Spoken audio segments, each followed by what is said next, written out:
જય સ્વામિનારાયણ. બ્રહ્મા કરતા પણ ગુરુનું સર્જન વિશેષ છે. બ્રહ્મા સર્જન કરે છે, શુભ પણ સર્જે છે અને અશુભ પણ સર્જે છે. એ માનવ પણ સર્જન કરે છે, દાનવ પણ સર્જન કરે છે. એ પુષ્પ પણ સર્જે છે અને કાંટાઓ પણ સર્જે છે. એ મનુષ્ય પશુ પક્ષીઓનું પણ સર્જન કરે છે અને ભરખી જાય એવા રોગના જંતુઓ પણ બ્રહ્મા સર્જે છે. એ ખાવા યોગ્ય ધાન્યનો પણ સર્જન કરે છે અને ધાન્યને ભરખી જતા ઘાસ પાતનું પણ બ્રહ્મા સર્જન કરે છે. જ્યારે આપણો ગુરુ એવો છે જે કેવળ શુભનું જ સર્જન કરે છે, ક્યારેય અશુભનું સર્જન કરતો નથી. શુભનું જ સર્જન કરે, પુષ્પોનું જ સર્જન કરે, કે માનવનું જ સર્જન કરે, દાનોનું સર્જન ન કરે, કાંટાનું સર્જન ન કરે. અને જો એ સર્જન એવું દાનવનું કરતો હોય, કાંટાનું સર્જન કરતો હોય, તો એ ગુરુ નથી. પણ જે ગુરુ છે રિયલમાં, તો હંમેશા શુભનું જ સર્જન કરે. એટલે બ્રહ્માથી વિશેષ છે. બ્રહ્મા શુભ અશુભ બંનેનું સર્જન કરે છે. આ બ્રહ્માની સૃષ્ટિ છે, એમાં જો તમે કે હું ડૂબીએ, લુપ્ત થઈએ તો દુર્ગતિ થાય. સૃષ્ટિ સારી, સર્જન સારું, પણ એમાં જો મોહિત થઈને લુપ્ત થઈએ, ડૂબીએ તો દુર્ગતિ થાય.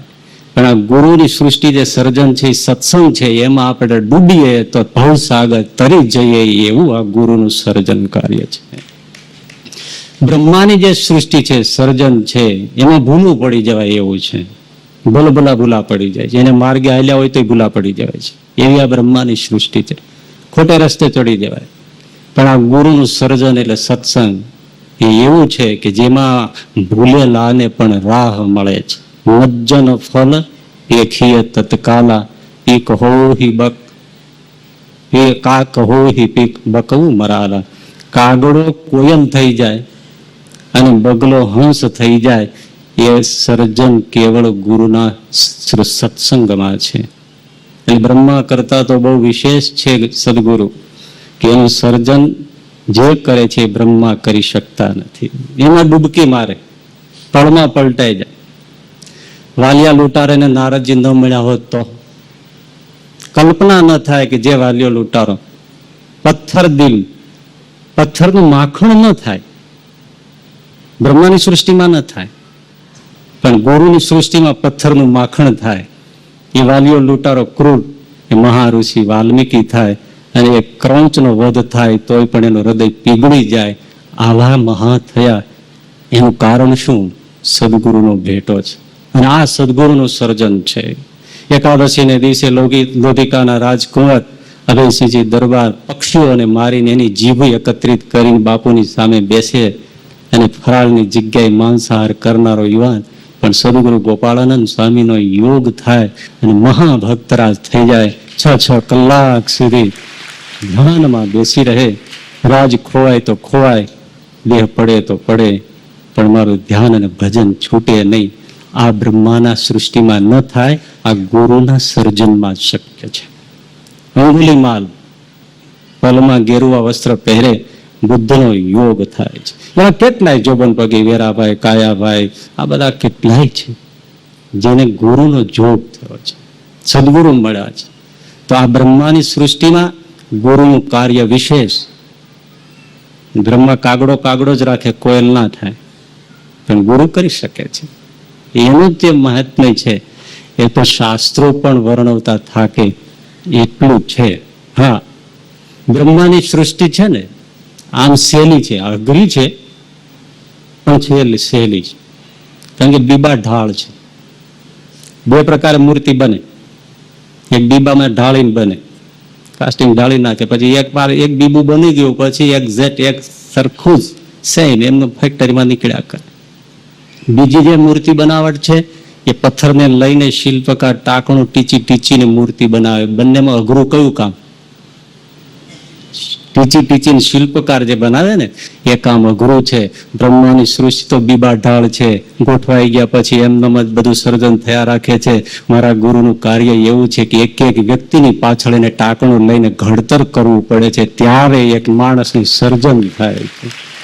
અઘરું છે, બહુ ગુરુનું કાર્ય અઘરું છે. એટલે ગુરુના ચરણમાં વંદન કરવા માટે આપણે આવીએ છીએ. તો આપણે વિચાર કરતા નથી કે ગુરુની કેટલી મહેનત પડતી હોય છે.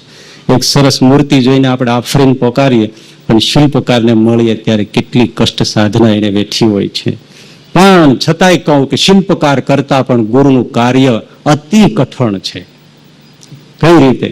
ધ્યાનથી સાંભળવા જેવું કે શિલ્પકારના જીવનમાં ગાંધીજીનું જરાય સત્ય ન હોય તો પણ ગાંધીજીની મૂર્તિ કંડારી શકે. શિલ્પકારના જીવનમાં મીરા નરસિંહની ભક્તિ ન હોય તો મીરા નરસિંહની મૂર્તિ કંડારી શકે. શિલ્પકારના જીવનમાં રામની પવિત્રતા મર્યાદા ન હોય છતાં પણ રામની મૂર્તિ કંડારી શકે. ને શિલ્પકાર નક્ષિક નાસ્તિક હોય તો પણ કૃષ્ણની મૂર્તિને કંડારી શકે. પણ ગુરુનું કર્મ એવું છે કે ગુરુ પોતાના જીવનમાં ધર્મ, જ્ઞાન, વૈરાગ્ય, પવિત્રતા, મર્યાદા એને આત્મસાત ન કરી હોય તો શિષ્યમાં સર્જન ક્યારેય કરી શકતો નથી.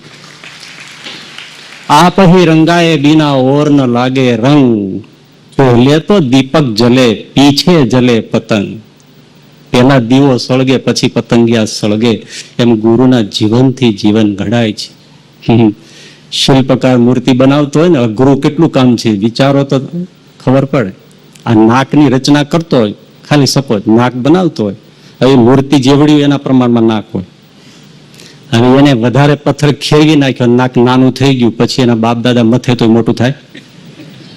થાય મોટું? મોટું હોય તો નાનું થાય, પણ નાનું મોટું થાય? એક નાનકડી ભૂલ મૂર્તિ રદબાતલ થાય. એમ ગુરુના જીવનમાં એક નાનકડી જો ભૂલ થઈ ગઈ તો કેટલાય શિષ્યોના જીવન બરબાદ થઈ જાય. એટલે પૂરી સાવધાની ગુરુએ રાખવી પડે. ગુરુ પૂર્ણિમાનું પર્વ છે ને, એ તો ગુરુએ પણ ખોજ કરવાની જરૂર છે કે મને મળેલો વારસો મારા ગુરુએ સોંપ્યો, એ મેં પૂર્વ નિર્વહન કર્યો. અને શિષ્યોએ પણ આત્મમંથન કરવાનું છે કે હું પૂરો શિષ્ય થયો, ખાલી અમારી સામે જ જોવાનું.